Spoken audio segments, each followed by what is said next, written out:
સ્થાનિક સ્વરાજની ચૂંટણીનો ગરમાવો હવે ચરમસીમાએ પહોંચ્યો છે ત્યારે અંબિકા તાલુકામાં રાજકીય ગતિવિધિઓ તેજ બની છે। આજે અનાવલ મત વિસ્તારમાં જિલ્લા પંચાયત અને તાલુકા પંચાયત કોંગ્રેસના ઉમેદવારો મેદાને પડ્યા હતા। ઉમેદવારોએ પોતાના સમર્થકો સાથે મતદારોના ઘરે ઘરે જઈને ડોર ટુ ડોર પ્રચાર શરૂ કર્યો છે।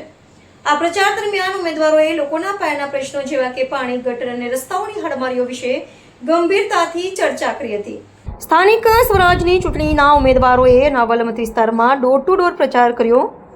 અંબિકા તાલુકામાં સ્થાનિક સ્વરાજની તાલુકા પંચાયત, જિલ્લા પંચાયત ચૂંટણીના ઉમેદવારોએ આજરોજ પોતપોતાના મત વિસ્તારમાં ડોર ટુ ડોર મતદારોના ઘરે ઘરે જઈને લોકોની સમસ્યાઓ જાણી અને ઉમેદવારોએ લોકોના પડતર પ્રશ્નને અને બાકી રહેલા કામોને અમોને જીતાડશો તો આ તમારા બાકી ગયેલા અધૂરા કામો અને તમારા પડતર પ્રશ્નોને અમે તાલુકા પંચાયતમાં અને જિલ્લા પંચાયતમાં અવાજ ઉઠાવવાની બાંહેધરી આપી અને કામ પૂર્ણ કરશું એવું લોકો સમક્ષ કોંગ્રેસને મત આપી જીતાડવાની અપીલ કરી હતી। લોકોએ પાણી, ગટર, રસ્તા અને કોંગ્રેસના ઉમેદવારોની સમસ્યા જણાવી હતી। આજે આપણે પોસ ગામે જે અત્યારે હાલની અંદર જે સ્થાનિક સ્વરાજની જે ચૂંટણી ચાલી રહી છે એની અંદર ત્રિપક્ષીય જંગ છે।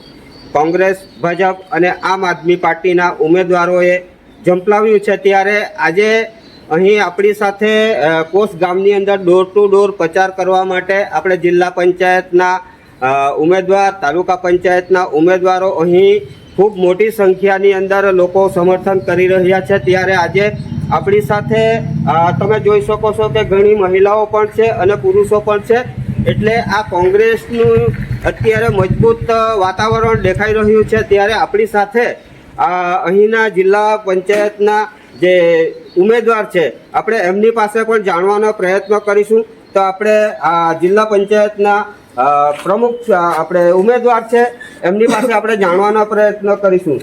જી બેન, આપણે જે ઉમેદવારી નોંધાવી છે જિલ્લા પંચાયતમાં, તો આપણે એમની લોકોની સાથે તમે કેવી રીતના મુદ્દા લઈને તમે મત માંગણી કરશો? આ સ્થાનિક સ્વરાજ્યની ચૂંટણીમાં જિલ્લા પંચાયત અનાવલ એક સીટ પર મારી ઉમેદવારી છે। તો લોકો સાથે અમે ડોર ટુ ડોર ફર્યા છે અને લોકોની પરિસ્થિતિ જોઈ છે। તો જે અત્યારે સત્તા પક્ષ છે એમના બધા કાર્યો અમને અધૂરા દેખાય છે અને શિક્ષણ પણ કથળતું જોવા મળે છે। પ્રાથમિક શાળાઓ બંધ થવા લાગી છે। રસ્તાઓ પણ અમે જોયા છે તો અંતરના વિસ્તારમાં, ગરીબ વિસ્તારમાં એકદમ ખરાબ રસ્તાઓ છે। એટલે આ અમને એવું લાગે છે કે જે સત્તા પક્ષ છે તે એમના માણસોને જ કામ કરી આપે એવું મને લાગે છે। એટલે મને એમ થયું કે લોકોના કામ આપણે સારા કરવા જોઈએ, એ લોકોની પરિસ્થિતિ સુધારવી જોઈએ, એના માટે મેં આ ઉમેદવારી નોંધાવી છે। તો આ હતા આપણા જિલ્લા પંચાયતના ઉમેદવાર। તો આપણી સાથે તાલુકા પંચાયતના ઉમેદવાર પણ છે, એમની પાસે પણ આપણે જાણવાનો પ્રયત્ન છું। જી સર, આપનું નામ? મારું નામ ઉત્તમભાઈ એમ પટેલ। કઈ સીટ પરથી તમે ઉમેદવારી કરી રહ્યા છો? મારી ઉમેદવારી ગાંગડિયા 4 તાલુકા પંચાયત અંબિકા તાલુકો, એમાં મારી ઉમેદવારી છે અને હું કોંગ્રેસ પક્ષ વતી જે ઉમેદવારી કરી રહ્યો છું એમાં મુખ્યત્વે અમારા જે મુદ્દા છે શિક્ષણ, આરોગ્ય અને સેવાઓ।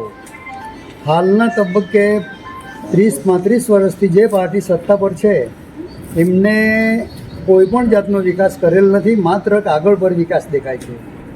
એમાં ખાસ કરીને પ્રાથમિક જરૂરિયાતોમાં શિક્ષણ અને પ્રાથમિક આરોગ્ય કેન્દ્રો, એમની દશા એટલી બધી બદતર છે કે લોકો ત્રાહિમામ પુકારી રહ્યા છે। રોડ, રસ્તા અને પુલો બનાવવાથી લોકોનો કાંઈ વિકાસ નથી, એ માત્ર એ લોકોએ ભ્રષ્ટાચાર માટેના આ બધા સંસાધનો ઊભા કર્યા છે, પણ લોકોની પ્રાથમિક જરૂરિયાતો એ લોકો પૂરી કરી શક્યા નથી। એની સામે મારી ઉમેદવારી છે અને ભાજપની ભ્રષ્ટાચારી અને ગુંડાગીરી સામે મારો સખત વિરોધ છે અને હું લોકોને ખાતરી આપું છું કે કોંગ્રેસ પક્ષ સત્તા પર આવે તો દરેક લોકો સાથે પ્રેમથી, ભાઈચારાથી રહીએ અને સારામાં સારું શાસન લાવીએ એવી હું ખાતરી આપું છું। તો આ હતા ગાંગડિયા સીટના ઉમેદવાર અને આપણી સાથે બીજા એક તાલુકા પંચાયતના ઉમેદવાર પણ છે। બેન, તમે કઈ સીટ પરથી ઉમેદવારી નોંધાવી છે?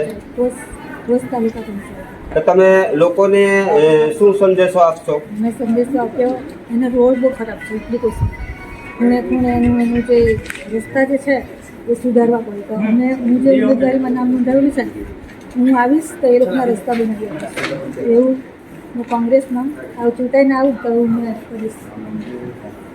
તો આ હતા પોસ્ટ સીટના ઉમેદવાર. એમણે પણ જણાવ્યું હતું કે રોડ, રસ્તા અને સ્થાનિક લેવલે લોકોના નલ સે જલ યોજનાના પાણી પણ હજુ પહોંચ્યા નથી. તો આપણે આપણી સાથે અહીં બહેનો પણ છે, એમની પાસે પણ આપણે જાણવાના પ્રયત્નો કરીશું. બેન, તમારા વિસ્તારની અંદર આપણે જે પાણીની સમસ્યા છે, સરકાર એવું કહે છે કે નલ સે જલ યોજના આપણા ઘર સુધી પહોંચી ગઈ છે. તો શું તમારા વિસ્તારની અંદર દરેક ઘરની અંદર પાણી આવી રહ્યું છે કે નથી આવી રહ્યું? શું કહેશો બેન તમે?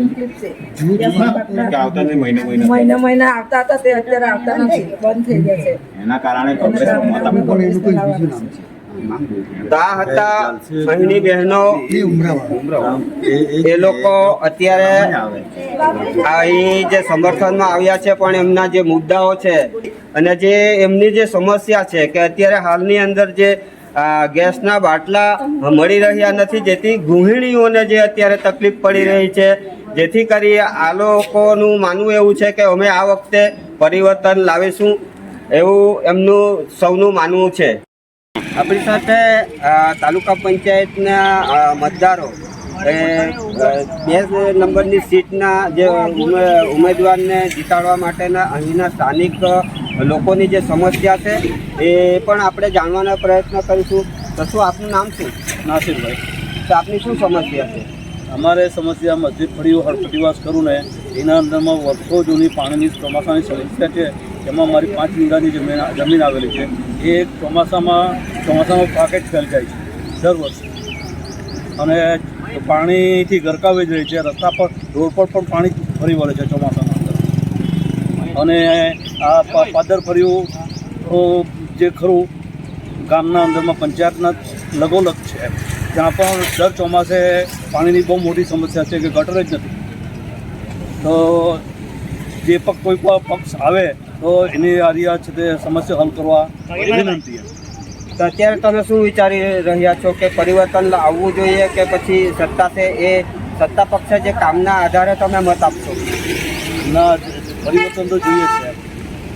પરિવર્તન હવે જૂના માણસો કામ જ નહીં કરેલા હોય તો પછી નવા માણસને આપણે લાવવું પડે એમ.